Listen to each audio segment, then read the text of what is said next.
23 heures à Abidjan. Madame, Monsieur, bonsoir et bienvenue dans votre édition. À la une ce soir, le vice-président de la République en visite à la station F en France, en marge du 17e Forum économique sur l'Afrique auquel il participait. Daniel Kablan-Duncan est allé mieux connaître cette start-up. Un mois maintenant que l'aéroport de San Pedro est fermé pour travaux, l'objectif est de lui redonner fière allure. Seulement, avant la réouverture, l'impact sur l'activité économique n'est pas négligeable. On évoquera également dans ce journal cet accident survenu ce dimanche au Ghana. 4 personnes tuées et des dizaines de blessés dans des explosions à des stations-service d'Accra. Mais avant, on s'intéresse aux activités du vice-président de la République. Daniel Kablan-Duncan était les 4 et 5 octobre dernier à Paris, en France, pour prendre part au 17e Forum économique sur l'Afrique. En marge de l'événement, le vice-président a visité la station F. Il s'agit du plus grand incubateur au monde. Jérôme Kofi Aboula. Une journée de découverte à Paris pour le vice-président Daniel Kablan-Duncan. La visite qu'il a effectuée à la station F entendait le plus grand incubateur du monde pour parler des start-up dans la capitale française. Cette station constitue donc un espace de création et surtout de travail pour des jeunes start-upers. Pour le vice-président ivoirien, c'est un véritable laboratoire qui doit faire école en Côte d'Ivoire afin de permettre aux jeunes Ivoiriens start-upers d'être en mesure d'exprimer leur génie créateur. Le nombre de start-up ici et les secteurs dans lesquels ils travaillent, c'est vraiment passionnant de voir cela. Au niveau donc de la Côte d'Ivoire, la TIC représente actuellement 7 à 8% du produit intérieur brut de la Côte d'Ivoire. Le président a demandé qu'on puisse le faire passer, disons qu'au double 15% entre 2020 et 2030. Pour pouvoir aller aussi vite, il faut tirer profit de ceux qui ont réussi. Et je pense que là, c'est une réussite extraordinaire. Et il conviendrait qu'on ait des délégations qui viennent regarder et tirer profit de ça. En plus de cette visite à la station F, le vice-président Daniel Kablan-Duncan a échangé successivement avec 2 personnalités, à retenir pour commencer les entretiens avec l'ancien directeur général du FMI, les propos de Michel Kamdessu à l'issue de cette rencontre avec le vice-président ivoirien.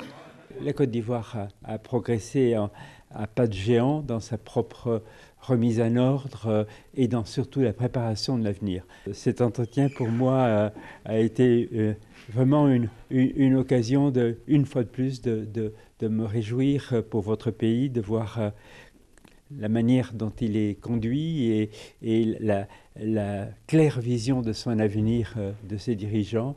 L'autre personnalité reçue par le vice-président Daniel Kablan-Duncan est le vice-président Afrique de Airbus, Vincent Larnicole, qui s'est félicité de cette rencontre. Nous travaillons déjà beaucoup en Côte d'Ivoire sur un certain nombre de sujets, naturellement avec Air Côte d'Ivoire, qui est un succès que nous apprécions beaucoup.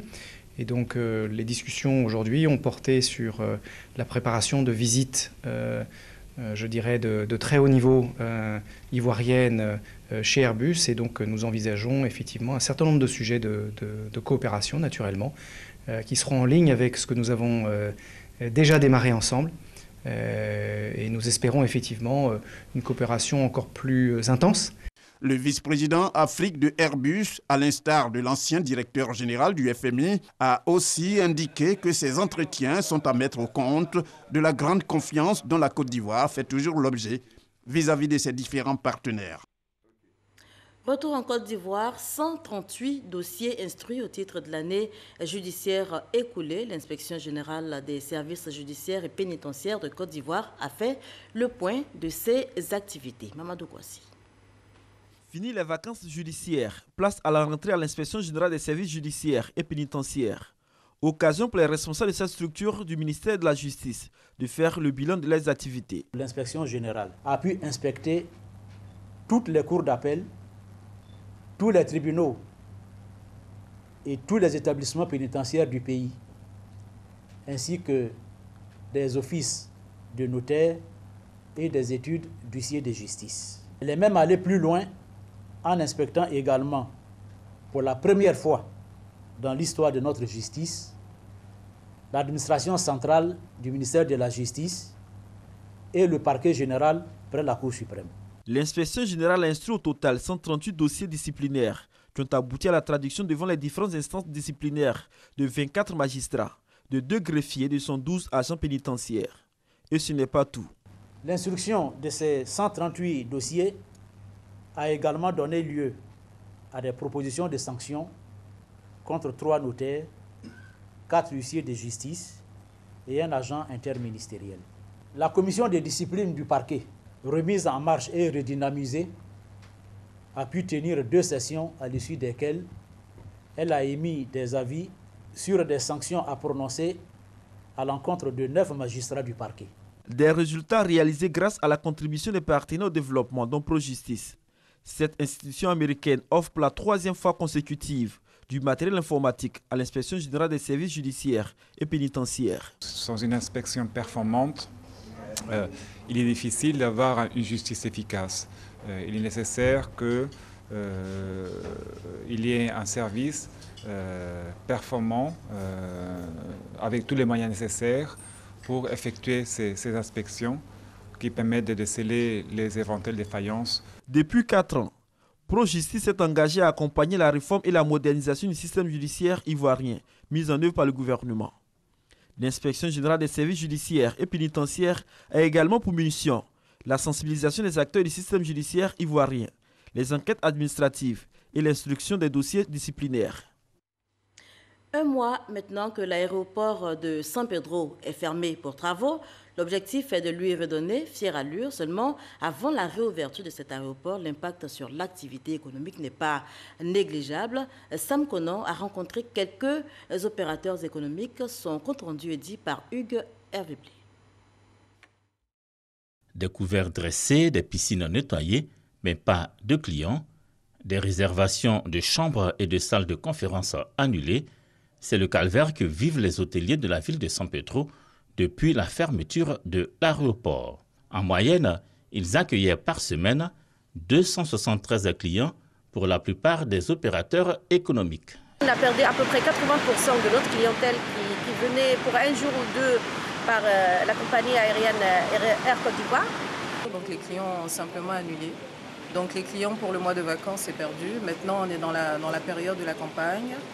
Du café cacao, on est aussi dans une période de rentrée, donc on doit avoir des séminaires et tout. Que ce soit l'aéroport ou la route, mais il faut essayer de faire quelque chose pour que nous, on puisse travailler. Du côté des opérateurs économiques, c'est le même constat, les activités tournent au ralenti. Une seule alternative, la route qui passe par Gagnoa, et ce n'est pas gagné d'avance, atteindre Abidjan via Gagnoa, un véritable calvaire. Nous avons des personnalités qui viennent de l'extérieur, notamment d'autres opérateurs économiques avec lesquels on échange. Il y a une réticence vis-à-vis de ces opérateurs économiques de faire un aller-retour sur San Pedro. C'est plus de 500 km en plus. C'est un coût supplémentaire sur éventuellement nos charges.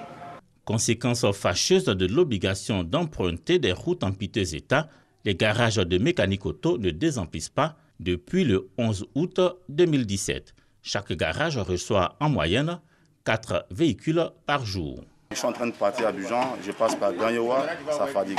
Si je prenais Air Côte d'Ivoire, ça me faisait 45 minutes pour Abidjan. Donc je suis obligé de prendre par Gagnoa, ça me fait pratiquement 7-8 heures de route. On reçoit les 4x4 surtout, puis les voitures qui viennent d'Abidjan, les gros cylindrés. Et quand ils viennent comme ça, ils ont toujours des problèmes de rotule, les cylindres bloquent, les bras. L'aérogare de San Pedro est vieux de plusieurs années. La crise post-électorale marque un coup d'arrêt à son exploitation. Celle-ci reprendra en novembre 2014. Le vol inaugural de cette reprise a lieu le 22 du mois. 2 jours plus tard, soit le 24, commence son exploitation commerciale avec un vol de la compagnie Air Côte d'Ivoire. Cette exploitation va durer jusqu'à la décision du gouvernement d'entreprendre des travaux en août dernier. Décision prise pour disposer d'une piste d'aérogare consolidée avec une meilleure résistance. Les vols commerciaux à destination de San Pedro sont alors suspendus, initialement pour une durée de 15 jours. Les travaux ont démarré avec le terrassement. L'un des rares touristes que nous avons aperçus n'a qu'un seul souhait. Eh bien, nous voulons que l'aéroport de San Pedro soit fait pour qu'on puisse voyager, aller sur Abidjan et partout j'aimerais tant voir San Pedro avec une piste internationale.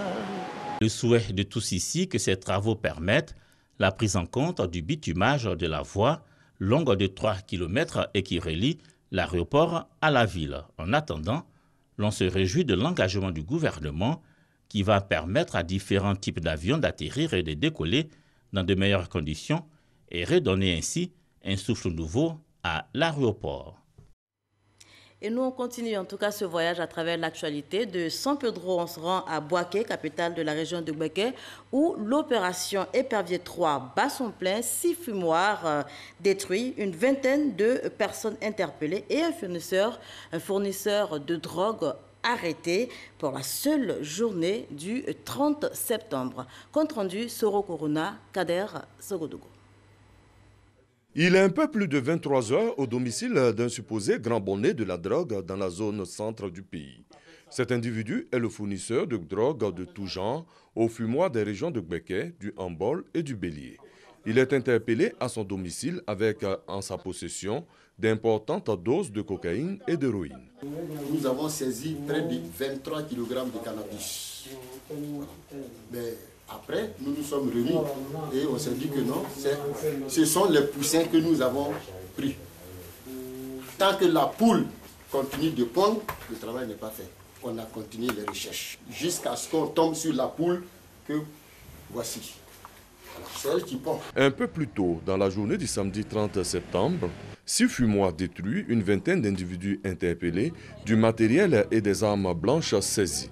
C'est le résultat de l'opération Épervier 3, lancée depuis le début du mois de septembre sur toute l'étendue du territoire national. À Boaké, ce sont 200 hommes en armes de la police, de la gendarmerie nationale, du Centre de coordination des décisions opérationnelles CCDO et des forces armées de Côte d'Ivoire FACI qui sont mobilisés pour la réussite de l'opération. Ici à Boaké, nous avons estimé que les tueries, les agressions mortelles auxquelles nous avons eu à assister, ces agressions mortelles, ceux qui les ont commises étaient sous l'effet de la drogue. C'est pourquoi nous avons tenu à aller détruire les fumoirs. Les forces de l'ordre commises à cette opération ont également mission de boucler et ratisser les zones susceptibles d'abriter des caches d'armes, de munitions et d'effectuer le contrôle d'engins motorisés à 2 roues utilisés comme moyen de commission d'infraction.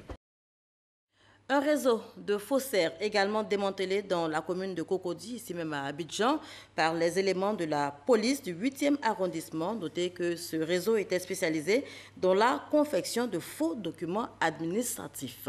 Abou Sanogo. Moment de grand regret pour cette dame. Elle supplie le substitut du procureur de la République. Elle et sa bande sont accusés de confection de vrais faux documents. Ils ont été interpellés par les éléments du commissariat du 8e arrondissement de Cocody, alors qu'ils s'apprêtaient à gruger une de leurs victimes au dire de la police. Ils ont été mis à la disposition du parquet d'Abidjan Plateau. Leur mode opératoire. Le mode opératoire utilisé par cette bande de faussaires-là consistait à faire des parutions dans les journaux de la place, proposant des offres de vente immobilière avec un numéro de téléphone inscrit en dessous. Et les éventuels acquéreurs prenaient donc contact avec cet individu dont le numéro était marqué. Et à la suite de négociations, cet acquéreur-là était conduit devant un individu, soi-disant notaire. La police a découvert en leur possession des plaques et cachets de notaires, de faux titres fonciers, de fausses pièces d'identité et de fausses factures CIE Sodeci. Les préjudices enregistrés par rapport aux victimes partent de 25 millions à 32 millions de francs CFA. Je regrette même. Je demande pardon. Les amis qui m'ont appelé pour m'associer à leur arnaque. Nous avons loué une maison pour arnaquer des personnes. C'est dans un appartement situé au 3e étage d'un immeuble dans la commune de Cocody, transformé pour l'occasion en bureau, qu'ils opéraient. Ils seront devant le parquet d'Abidjan pour répondre de leurs actes. Et ce drame survenu dans la nuit du jeudi au vendredi aux environs de 2 h du matin à Méagui, au quartier Bolio, la mort s'est invitée à une dispute de couple. Des coups de couteau portés par l'homme à sa concubine ont occasionné la mort de cette dernière. L'homme est donc aux mains de la gendarmerie. Une note plus heureuse, Kids United, c'est un groupe de 5 garçons et filles, des garçons et des filles qui parcourent le monde entier. Ils viennent de 5 continents différents et ils parcourent le monde justement pour parler de paix, de tolérance et de liberté. L'action est soutenue par l'UNICEF, l'Organisation des Nations Unies pour l'enfance. Notez que ce groupe est en ce moment en Côte d'Ivoire. Franck Ouadio. De la joie et des sourires. Ces jeunes filles de l'Institut de formation et d'éducation de la femme IFEF de Port-Boué ont quelques raisons d'en avoir.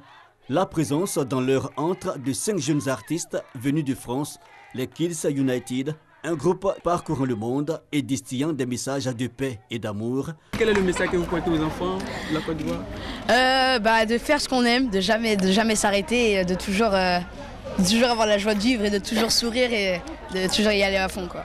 Mais il n'y a pas que la chansonnette, l'écoute et l'échange priment. Amandine a toute son enfance lutté contre l'analphabétisme.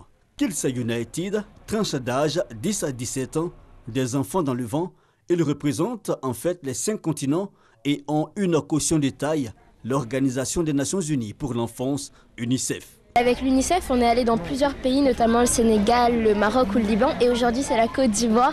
Donc on vient soutenir leur action, leurs projets. C'est génial, c'est un message d'espoir. Ça permet aux jeunes, aux Kids United, de transmettre ce qu'ils voient ici. Après Port-Boué, direction Koumassi, à l'hôpital général, où nous attendent d'autres enfants. Ce sont des enfants en difficulté, pris en charge par l'ONG Femmes Actives. L'idée est de partager ce pan de mur et délivrer des messages. En tout cas, éviter certaines choses. Donc c'est ce message que je véhicule ce matin. Stop au VIH/SIDA. Et elle aussi avait écrit stop aux grossesses au milieu scolaire. Écrire sur les murs, Kids United en fait une chanson. On écrit sur les murs le nom de ceux qu'on aime, des messages. Gabriel représente l'Asie dans le groupe. Il vient du Sri Lanka. Sur sa route, il en croise des plus jeunes, certes, mais bien plus heureux. Sur ma route, oui, je ne compte plus les soucis, de quoi devenir fou, oui, une vie de route. Sur ma route, oui, il y a eu du move, oui, de l'aventure. Kids United et l'UNICEF pour un message d'espoir à la jeunesse de Côte d'Ivoire. Le groupe est à Abidjan pour une série de concerts. Abdoul Kader Sissé, le payeur général du Trésor, était ce 8 octobre l'invité du Dimanche Magazine. Il a été question pendant l'entretien avec Hamza Diaby du paiement de la dette intérieure. Extrait. L'État de Côte d'Ivoire, dans le cadre de toute sa responsabilité, prend en compte l'ensemble de ses engagements. Le Trésor paye la dette qui est issue des processus, n'est-ce pas, réglementaires et légaux. Aucune dette ne peut être payée si elle est couverte précédemment par le budget et qui n'est pas suivi, évidemment, toutes les procédures à partir donc de l'administrateur de crédit, au DAF, au contrôleur financier, au comptable public. Alors, c'est cette dette qui est normalement apurée chaque année. Mais, effectivement, parallèlement à cette dette, il y a un certain nombre d'engagements qui, malheureusement, ont connu quelque part un incident. Des engagements qui n'ont pas pu être couverts par donc, des disponibilités budgétaires. Bien sûr, les responsabilités sont partagées. Les responsabilités peuvent être donc du fait donc, du fournisseur, mais également de certaines administrations publiques de l'État. L'État, et donc ces montants, depuis quelques années, bien sûr, font l'objet de discussions entre les fournisseurs et l'État de Côte d'Ivoire. Récemment, le ministre de l'Économie et des Finances donc, a levé un point de voile sur ce point pour dire que le gouvernement a décidé de regarder ce type d'engagement. C'est la raison d'ailleurs pour laquelle, le 7 novembre 2016, en Conseil des ministres, un montant déjà de plus de 200 milliards ont été déjà communiqués par le gouvernement.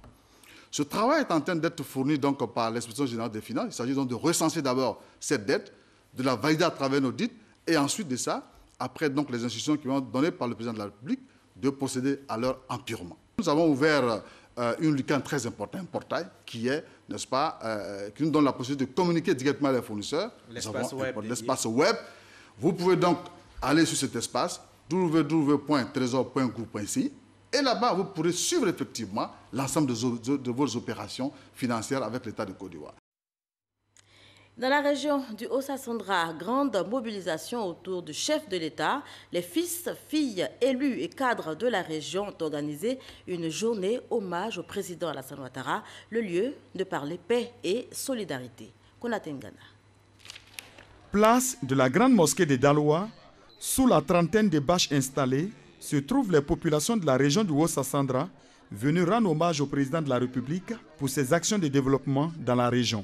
Pour les organisateurs de la cérémonie, cette journée d'hommage au chef de l'État s'appuie sur les nombreux acquis obtenus dans tous les domaines en quelques années d'exercice du pouvoir d'État. Quelle que soit effectivement, n'est-ce pas, l'immensité du cadeau fait à un homme, il n'y a qu'un mot pour effectivement transcrire la libéralité, il n'y a qu'un mot pour dire effectivement notre reconnaissance, c'est le mot merci. Si nous sommes sortis nombreuses, c'est pour dire merci au président de la République. Tout ce qu'il a fait pour Daloa, tout ce qu'il a fait aussi pour le Haut-Sassandra, nous lui disons merci. Nous sommes reconnaissants. Le MES est sorti massivement ce jour pour rendre un hommage mérité au chef de l'État, le président Alassane Ouattara, pour ses nombreuses actions de développement à la tête du pays, mais aussi dans la région du Haut-Sassandra. Et donc c'est pour lui rendre hommage qu'aujourd'hui les élèves étudiants sont sortis de partout pour dire merci au président Alassane Ouattara. Touré Mamadou, fils de la région, a exprimé l'attachement du président Alassane Ouattara à la cité des Antilopes. Le secrétaire d'État a aussi invité les populations à plus d'unité et de cohésion. Le président de la République veut que la Côte d'Ivoire soit un pays de paix où règne la cohésion sociale. Daloa, qui est le creuset de toute la Côte d'Ivoire, puisque vous retrouvez la Côte d'Ivoire miniature à Daloa, avec des populations autochtones et allogènes qui viennent de partout, qui vivent en symbiose depuis plusieurs années. Le président et le Premier ministre souhaitent que cela continue. Diaby Lanciné, représentant le Premier ministre, parrain de la cérémonie, a salué la grande mobilisation des populations venues rendre hommage au président de la République. Journée de reconnaissance au président Alassane Ouattara et au Premier ministre Amadou Gon Coulibaly, également à Abobo Sagbe. C'est à l'initiative du mouvement des libéraux pour la Renaissance. Abou Sanogo. C'est à Abobo Sagbe que le mouvement des libéraux pour la Renaissance et le développement, LRD, a mobilisé la jeunesse pour rendre hommage au président de la République Alassane Ouattara et au Premier ministre Amadou Gon Coulibaly. Par ce grand rassemblement, le mouvement des libéraux pour la Renaissance et le développement entend accompagner le chef de l'État et son gouvernement dans toutes leurs actions de développement de la Côte d'Ivoire. Vous voyez les jeunes venus d'horizons divers célébrer le travail du gouvernement pour venir rendre hommage au président Alassane Ouattara. Cela prouve que notre mouvement, le LRD, est un mouvement au service des communautés, mais nous sommes des militants et des combattants du président Alassane Ouattara. La section LR2 de la commune d'Abobo a donc décidé de jouer pleinement sa partition autour du thème « Une occupation saine de la jeunesse, un frein à la délinquance juvénile ». On a décidé de soutenir le président et le Premier ministre parce que nous sommes d'abord membres du mouvement des Alassanistes, qui est le LRD, qui prône et qui fait l'apologie de la vision du président de la République. Et dans cet élan, il était bon pour nous de soutenir toutes les actions que le président fait. Il faut le dire que le Premier ministre, dès sa prise de fonction, a été le premier à lancer un plan Marshall pour Abobo à hauteur de 177 milliards, que nous trouvons qui donnera un ouf de soulagement pour toute la commune d'Abobo.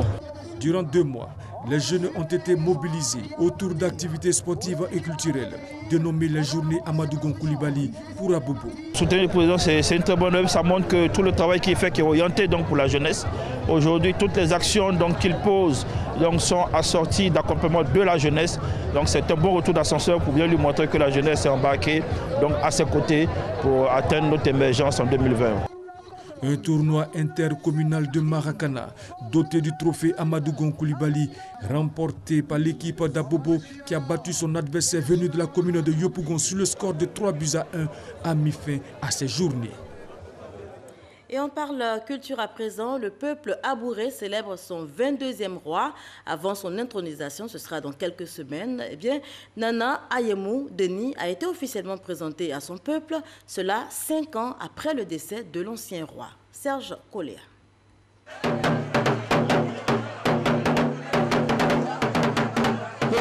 Grand moment de réjouissance et d'expression culturelle à Bounois.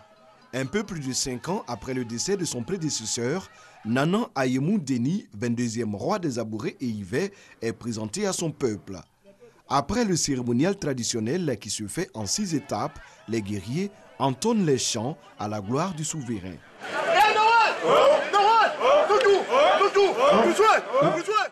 Les Abourés et Yvais aspirent à la stabilité et à l'épanouissement. C'est pourquoi l'organisation sociale de ce peuple est bâtie autour d'une monarchie parlementaire. 3 institutions sont à distinguer: la royauté, les clans représentés par les chefs de famille et les générations représentées par les blimans. Il existe à ce jour 39 familles qui siègent aux côtés du roi à travers des représentants appelés notables. 3 générations que sont les Noé, les Nundju et les Mplousoué surelaient dans la gestion du pouvoir chaque 21 ans.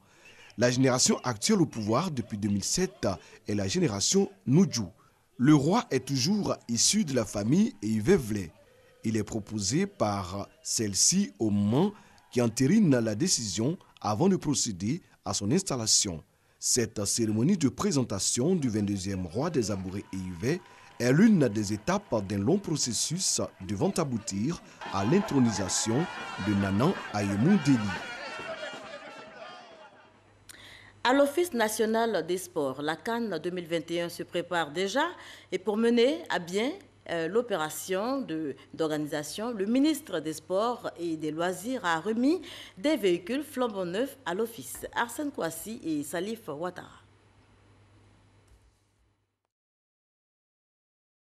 La professionnalisation du sport en Côte d'Ivoire devient de plus en plus une réalité. Dans le but d'assurer le suivi des travaux de construction et de réhabilitation des infrastructures prévues pour la CAN 2021 en Côte d'Ivoire, le ministère des Sports et des Loisirs a offert 5 véhicules flambant neufs à l'Office national des sports. D'un coût total de 99 500 000 francs CFA, le matériel roulant vient renforcer la mobilité des directeurs départementaux de l'ONS. À vous qui partez aujourd'hui sur le terrain avec ce matériel, soyez conscients de l'importance de la mission qui vous est confiée et soyez à la hauteur de la confiance placée en vous à travers des résultats probants.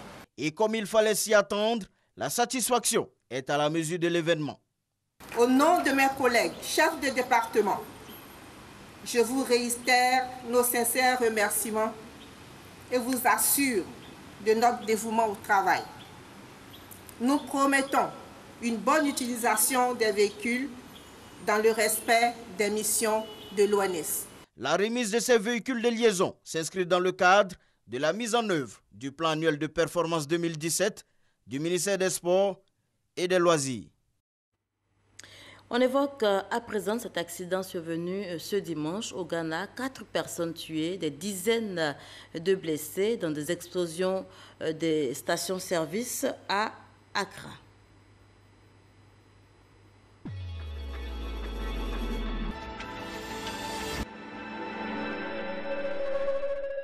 Au Cameroun, des séparatistes anglophones ont manifesté pour demander leur indépendance. Les tensions entre la police et les manifestants ont fait plusieurs morts et blessés. Les séparatistes anglophones luttent depuis la fin 2016 pour leur indépendance, une revendication à laquelle s'oppose Paul Biya. Alors que des centaines de milliers de personnes manifestaient à Barcelone contre les violences policières lors d'un référendum interdit, le roi d'Espagne a déclaré mardi que l'État devait assurer l'ordre constitutionnel face aux dirigeants catalans. L'épreuve de force entre le gouvernement et les dirigeants catalans qui menacent de déclarer l'indépendance a plongé l'Espagne dans l'une de ses plus graves crises depuis le retour de la démocratie en 1977. Le Togo a de nouveau manifesté ce mercredi pour demander la démission du président Faure Gnassingbé. Il en est à son 3e mandat après avoir succédé à son père en 2005. Le 19 août dernier, plusieurs milliers de personnes avaient manifesté à Sokodé dans le centre du Togo, à l'appel du Parti national panafricain PNP, avant d'être violemment dispersés. Jeudi se tenait la dernière journée d'audition de Philippe Mangou. Devant la Cour pénale internationale, Philippe Mangou a rappelé qu'à plusieurs reprises, il a tenté d'alerter l'ancien président sur les risques de violence au lendemain des élections de 2010. L'ex-star du football George Weah, candidat à la présidentielle au Libéria, a démenti vendredi toute collusion avec l'ancien président et chef de guerre Charles Taylor, dont l'époux Joel Howard Taylor est sa colistière dans ce scrutin. Parmi les 20 candidats à la succession de la présidente Sirleaf, plusieurs ont entretenu par le passé des relations avec Charles Taylor, qui purge en ce moment une peine de 50 ans de prison pour crimes contre l'humanité et crimes de guerre commis en Sierra Leone. La localité de Bokaranga, au nord-ouest de la Centrafrique, est libérée du groupe armé 3R, affirme la MINUSCA après une opération samedi. Occupée depuis maintenant 2 semaines par ce groupe armé Peul, Bokaranga s'était vidé de ses habitants. La MINUSCA entend continuer à sécuriser la ville et empêcher le retour des anti-Balaka du général autoproclamé Passy Goulou. Au Ghana, au moins 4 personnes sont mortes à la suite d'un incident et d'une série d'explosions survenues dans la nuit de samedi à dimanche dans la capitale Accra. L'incident a eu lieu dans le quartier de Legon. Pris de panique devant le feu et les explosions, de nombreux riverains du quartier ont fui leur domicile. 32 autres personnes ont également été blessées selon le bilan des pompiers. C'est un incendie qui s'est déclaré à bord d'un camion-citerne transportant du gaz naturel qui serait à l'origine du drame. Le feu s'est ensuite propagé à 2 stations-service proches de là et a provoqué plusieurs explosions.